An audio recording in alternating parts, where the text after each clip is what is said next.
Hello દોસ્તો, good morning. Welcome back to the uncut life of Pratik. I hope you guys are doing well. તમારા બધાનું મારા નવા વ્લોગમાં હાર્દિક સ્વાગત છે. વાગી ગયા છે સવારના 8:15 અને આજે તો વહેલા ઉઠી ગયો. રોજે હવે 8, 8:30 પહેલાં ઉઠવાનું થઈ જતું હોય છે. આજની મારી મોર્નિંગ થઈ છે તમારા અને મારા પ્રિય એવા સોશિયલ મીડિયા આશ્રમનો વ્લોગ હમણાં છેલ્લા મારી ચેનલ પર છેલ્લા 15 દિવસથી આવ્યો નહોતો, કેમ કે અમે બધા સુરત હતા. એટલે અહીંનું કામ ક્યાં પહોંચ્યું છે, શું કામ થઈ ગયું છે, શું બાકી છે, કેટલા સુધી પ્રોગ્રેસ છે, એ બધું આજના વ્લોગમાં તમને ખબર પડી જશે. એ પહેલાં આપણે મળીશું બાલા દાદાને. બાલા દાદા હવારમાં શું કરે છે એને મળીએ. બાલા દાદાને ગુડ મોર્નિંગ કહીએ. બાલાદા બોલો. Good morning. Good morning. શું કામ લઈને બેઠા? હા, પ્રભુજી હારું સાસ બનાવું છું. આખી ડોલ ભરીને? હા, ડોલે સાસે વગા થઈ રહી હતી. વાહ ભાઈ વાહ. કઈ કેવા માંગો છો સવારમાં? Good morning. બીજું હું કહેવા માંગે ચારમાં પ્રભુજીને હાંસવીને કરી મજા. વાહ ભાઈ વાહ. પ્રભુજી માટે થઈ રહી છે છાસ તૈયાર. ઓલમોસ્ટ 16 થી 17 પ્રભુજી છે, એટલે આખી ડોલ ભરીને છાસ. પહેલાં તો દેગડીમાં બનાવતા પણ એમાં ભેગું ન થતું, ઘટતી, એટલે હવે ડોલમાં ચાલુ કરી. ઇકબાલ કાકા પાસે જાઉં. ઇકબાલ કાકાને કહીશું ગુડ મોર્નિંગ. ઇકબાલ કાકા ગુડ મોર્નિંગ. Good morning. મજામાં? હા.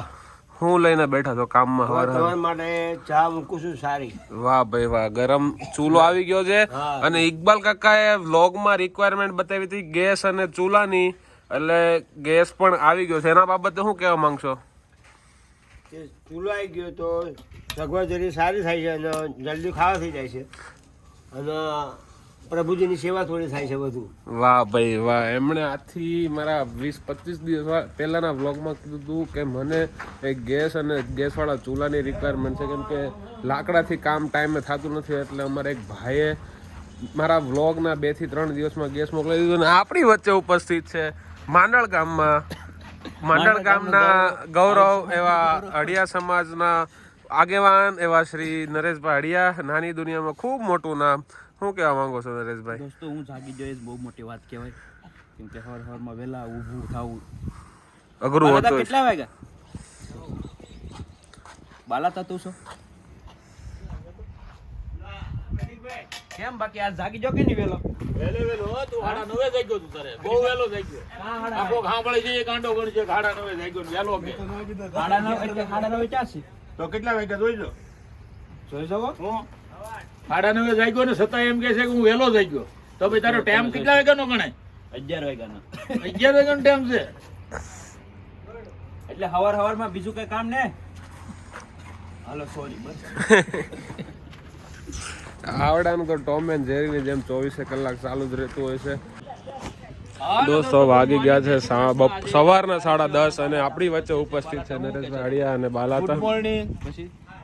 પછી તો હું બીજું કઈ આવડતું નથી. હવે અમે જઈએ છીએ એક જગ્યાએ જય શ્રી કૃષ્ણ. જય શ્રી કૃષ્ણ અને એક જગ્યાએ માતાજીને ત્યાં કર છે, ત્યાં જઈએ છીએ પગે લાગવા. અને અમારે બાલાતાએ કીધું એમ અમે લોકો અત્યારે નીકળી રહ્યા છીએ સિંહોર માટે. સિંહોરી માતાજી એ અમારા થોડાક પરિવારમાં એક કરનું કામ છે. બાળકોને જે કર થતા હોય, મુંડન આપણે આમ કહીએ, સમજ ના પડે જેને કરમાં, તો મુંડનની વિધિ છે, તો એના માટે જવાનું છે. નરેશભાઈ ને બાકીના લોકો તો અહીંયા જશે. હું અને બાલાતા 2 જણા જઈશું સિંહોર. અને આજે તમને લોકોને બતાવું સિંહોર. આમ તો અવારનવાર અમે લોકો સિંહોરથી ક્રોસ થતા હોય, પણ આજ સુધી સિંહોરી માતાનો ડુંગરો ચડવાનો ચાન્સ અમને મળ્યો નથી. આજે એ પણ જોઈ લઈએ. આજે ડુંગરો પણ ચડી લઈએ અને માતાજીના દર્શન પણ કરી લઈએ અને તમને લોકોને પણ માતાજીના દર્શન કરાવું. તો આ વ્લોગ આખો જોજો ને તમારા દરેક ગ્રુપમાં શેર કરજો. નરેશભાઈ આપણી વચ્ચે ઉપસ્થિત છે. વ્લોગ કરતા નાની દુનિયામાં મોટું નામ, જેના અત્યારે 36,000 સબસ્ક્રાઈબર. વ્લોગમાં બહુ હાલે છે. ન્યૂડ પ્યુડ બહુ એટલે બહુ ફાસ્ટ હાલે છે.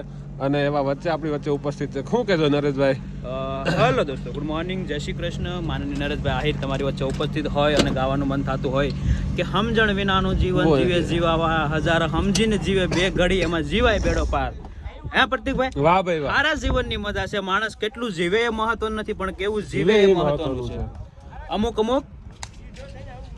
અમુક જીવે ન્યા સુધી નડે અને એવા ટાણે મરે કે 5 પછીના લગન બંધ રહે એવા. વાહ ભાઈ વાહ. એટલે જીવવું તો સારું જીવવું અને કોકને નડ્યા વગરનું જીવવું. પૈસા તો બધી બાય પ્રોડક્ટ છે એવું કહેવા માંગતા હતા. અને જીવો ત્યાં સુધી 2-5 લોકોની મદદ કરો એવા હેતુથી જીવવું અને નડવું બધાને ઓછું. સિંહોર આટો આમ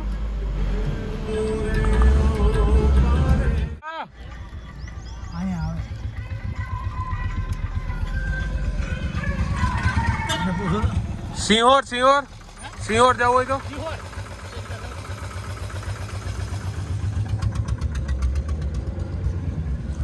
અત્યારે અમે અંદર વાળો રસ્તો લઈ લીધો છે એટલા માટે ખબર નથી. બાપા તમે આ રસ્તા કેટલા વર્ષ પહેલા આવેલા હતા? આજે 25 વર્ષ જેવું થઈ ગયું છે. હા, ત્યારે તો કાચો રસ્તો ગાડા રસ્તો હતો, અત્યારે પાકો રસ્તો છે. એટલે કેવું મેન હાઈવે થી ગયા હોત ને તો ખબર પડે, પણ હવે ત્યાંથી જવામાં થોડુંક દૂર પડી જાય ને અહીંથી થોડુંક શોર્ટકટ છે એટલે પૂછતા પૂછતા જવું પડે છે. પણ પોગી તો જાવું જ વહેલા મોડા તો વહેલા મોડા. નાના રોડ જ છે ઠેઠ સુધી, હા, પણ મેન વસ્તુ આપણે અજાણ્યો રસ્તો પડે એટલે આપણે પૂછવું પડે. આ બાકી ઊંધા રસ્તે ચડી જાય. વાગી ગયા છે બપોરના 12. હું ઉતરી જાય નો હાલે બાપા. અહીંયા જોઈ લો, અહીંયા કડ હરખી છે. કડ બહુ મોટી છે ને ત્યાં મોટી ટ્રક આખો આડો ઊભો છે અને અમે ઓલરેડી લેટ હાલીએ છીએ અને ઉપરથી હજી અહીંયા ટાઈમ બગડવાનો છે એવું લાગે છે. બહુ મોડું થઈ ગયું છે. હવે સિંહોર થી અત્યારે 15 કિલોમીટર છે. ટાણા ગામ છે, ટાણા ગામે ઊભા છીએ અને ટાણા ગામે આ ભાઈ ટાણામાં લેટ કરાવે છે એવું થાય. ફાઇનલી અમે લોકો 12:30 સિંહોરી માતાના મંદિરે પહોંચી ગયા છીએ. સિંહોરમાં તો 12:30 નહીં પણ 12 વાગ્યાના પહોંચ્યા હતા, પણ રસ્તો મળતો નહોતો. રસ્તો ગોતવામાં અડધી કલાક જતી રહી. હવે જાય છીએ અને ડુંગરો ચડવામાં થોડીક તકલીફ પડે છે. એટલે ઉંમર થાય એટલે ભાઈ હવે અમે જવાન છોકરાને શ્વાસ ચડી જતો હોય તો ગઢિયા માણાનું શું આમાં વાંક છે. 250 દાદર જ મુદળ, પણ 250માં કેવું બહુ સ્ટીપ વળાંક ઢાળ છે. આખું સિંહોર અહીંથી દેખાય છે, આ સાઈડ ને આ સાઈડ.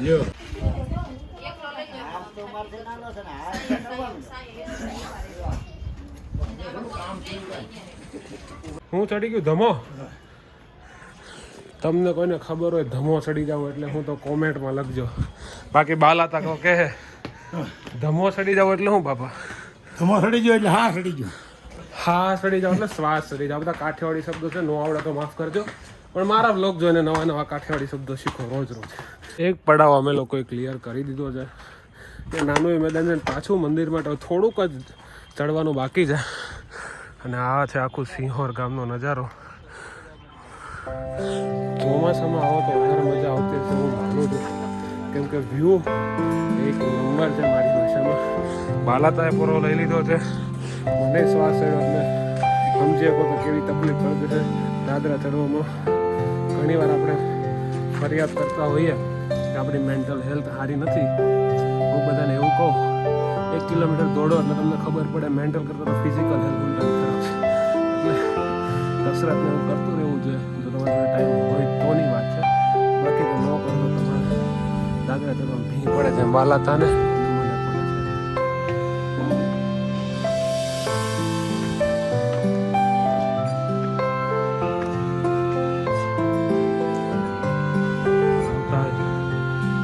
માનું વાહક એવો સિંહ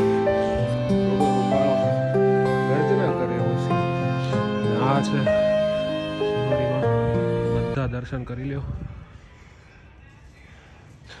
અને નીચે કોમેન્ટમાં લખી દો જય શિવરીમાં. માંડ પરમિશન મળી છે વિડીયો ઉતારવાની. હવે હું શાંતિથી પહેલાં દર્શન કરી લઉં પછી તમને લોકોને મળો. બાપા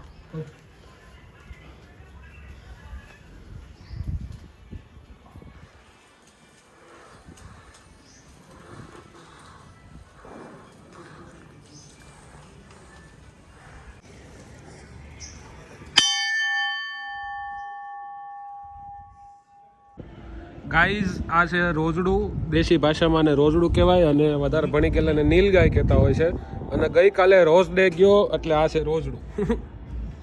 ફેબ્રુઆરી 7 એટલે રોઝ ડે હતો અને 8 ફેબ્રુઆરી મને જોવા મળ્યું છે રોજડું.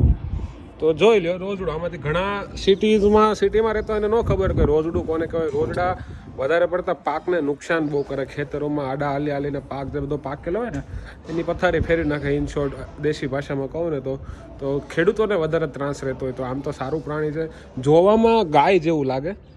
ગાય અને હરણનું મિક્સર હોય ને એવું લાગે, પણ છે રોજડું અને નીલગાય. બપોરના વાગી ગયા છે કમળાઈમાના ડુંગરે 1:10 અને પ્રસાદ લઈ લીધો છે. ત્યાં ક્યાં જાઓ છો? પ્રસાદ લઈ લીધો છે માતાજીને ત્યાં. હવે અમે લોકો પાછા ઉતરવા નહીં. હવે અમે લોકો પાછા દાદરા ઉતરવાનું શરૂ કરી દીધું છે. ચડવા કરતાં ઉતરવાનું સહેલું હોતું હોય છે, પણ ઉતરવામાં બ્રેક થોડીક પગમાં રાખવી પડતી, કેમ કે ઢાળ હોય ને તો ઢાળની જોડે જોડે ધબ દઈને તમારા પગ ઓટોમેટિક ચાલવા માંડે, એટલે થોડીક નિરાત રાખી અને હળું દાદરા ઉતરીશું ભાઈ. આ વાળા જે દાદરા છે ને એ જોવામાં આમ તો કેમેરાથી તમને જસ્ટિસ નહીં થાય કે એમ તો ઇઝી લાગે કે ઉતરવા હેલા છે, પણ આમાં બહુ ખાસ ધ્યાન રાખવું પડે. અંદર પકડ્યા વગર ચલાય, મારથી નથી તો બાપાથી તો વાત જ અલગ છે, કેમ કે એકદમ આમ ઢાળ છે અને સ્ટીપ એકદમ દેશી ભાષામાં એકદમ ઢળાંક વાળો એમ, એટલે અહીંયા બહુ ધ્યાન રાખવું પડતું હોય છે. પણ માતાજીની દયા હોય એટલે આમ તો કંઈ વાંધો આવતો નથી. અને જગ્યાએ પાણીના કુલર અને બધી વ્યવસ્થા બહુ ફર્સ્ટ ક્લાસ છે, એટલે આમ તો કોઈ ટેન્શન જેવી વાત નથી. સિંહોરી માતાની દયા સિંહોર ઉપર અને આપણા આખા ગુજરાત ઉપર અપરંપાર છે, અને આવી રહે એવી આપણે માતાજીને પ્રાર્થના કરીએ. અને નીચે કોમેન્ટમાં લખી દો જય સિંહ. દોસ્તો વાગી ગયા છે સાંજના 4:30.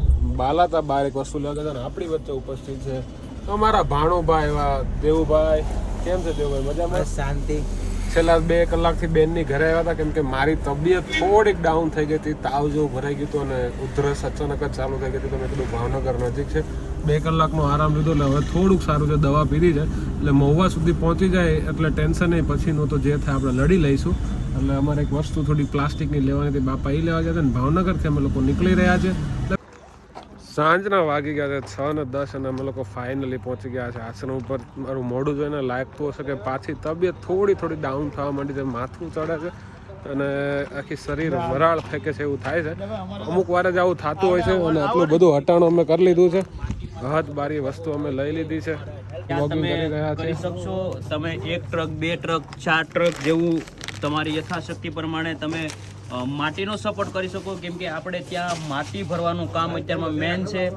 તો પુરાણ કરવા માટે જો તમારી પાસે કોઈ એવો કોન્ટેક્ટ હોય અથવા તમે ખુદ સ્ટેબલ હો, તો તમારી પાસે એવું પ્રોફેશન હોય, એવો ધંધો હોય, બિઝનેસ હોય, તો તમે અવશ્ય અમારી મુલાકાત અમારા હેલ્પલાઇન નંબર પર અમારો કોન્ટેક્ટ કરી અને તમે જરૂરથી અમને જણાવી શકશો. અને ભાણાભાઈ આવ્યા છે, ભાવનગરથી ભાણુભાઈ આવ્યા છે, મોટબાપુ આવ્યા છે અમદાવાદથી. 15 મિનિટની વાર છે. તબિયત ધીરે ધીરે બહુ ડાઉન થતી જાય છે, ઉધરસ અને તાવ ભરાય છે ધીરે ધીરે.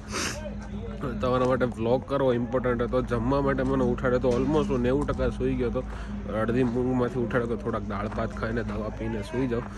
તમારા બધા લોકોના સપોર્ટની જરૂર છે. અત્યારે નરેશભાઈ છે, ભાણાભાઈ છે, બધા જમવા બેઠી ગયા છે. તો આપણે જમવા બેસી જાઓ અને થોડુંક બટકું ખાઈને પછી દવા પીને સૂઈ જઈશું. દોસ્તો મને મજા નથી દોસ્તો. આ બધો ખબર નહીં વાયરલ અત્યારે બહુ માર્કેટમાં હાલે છે. સવારનું અચાનક જ કાલ રાત્રે કશું હતું નહીં, કશું બહારનું નથી ખાધું, ખીચડી જ ખાધી હતી, પણ જે થયું એ થઈ ગયું. હવે ધ્યાન રાખીશું અને પહેલાં જમી લઈએ થોડું.